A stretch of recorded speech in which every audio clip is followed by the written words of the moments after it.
Mes chers compatriotes, notre nation se trouve une fois de plus confrontée à une menace qui vise son existence même, son identité, son unité, sa dignité et son honneur.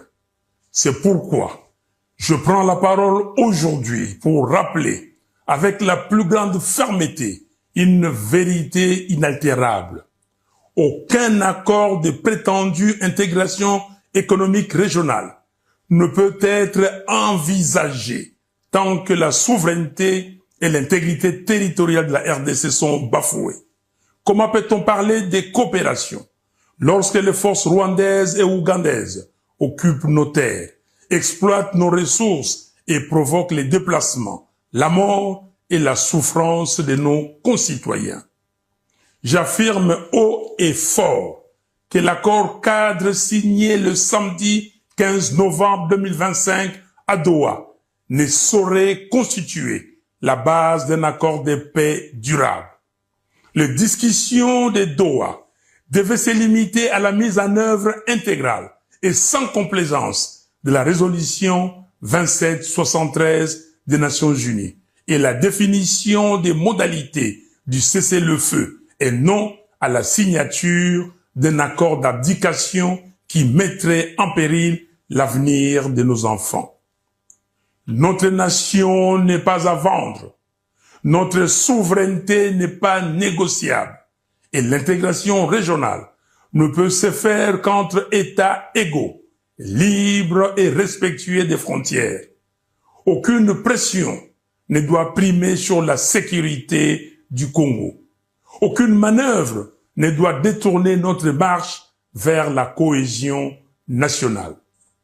Ainsi, j'en appelle à Monsieur Félix Tshisekedi et à tous les Congolais à œuvrer pour la cohésion nationale. Une cohésion véritable qui ne peut naître que d'un dialogue national inclusif. Monsieur Tshisekedi, au nom de notre peuple, meurtri mais toujours debout, je vous invite à convoquer sans délai le dialogue national. Sinon, l'histoire vous tiendra responsable de la balkanisation du Congo avec messieurs Kagame et Kabila. Aucun accord extérieur ne saurait précéder la réconciliation des enfants du Congo rassemblés pour proclamer d'une seule voix la cohésion nationale. Peuple congolais, c'est maintenant que se joue notre avenir. C'est maintenant que chacun doit s'élever pour défendre ce qui reste la valeur sacrée de notre histoire, l'intégrité territoriale du Congo. Jeunesse congolaise, vous qui êtes l'âme vive de la nation, l'heure n'est plus à la résignation, l'heure est à la vigilance, à la mobilisation, à l'engagement pour la défense du pays.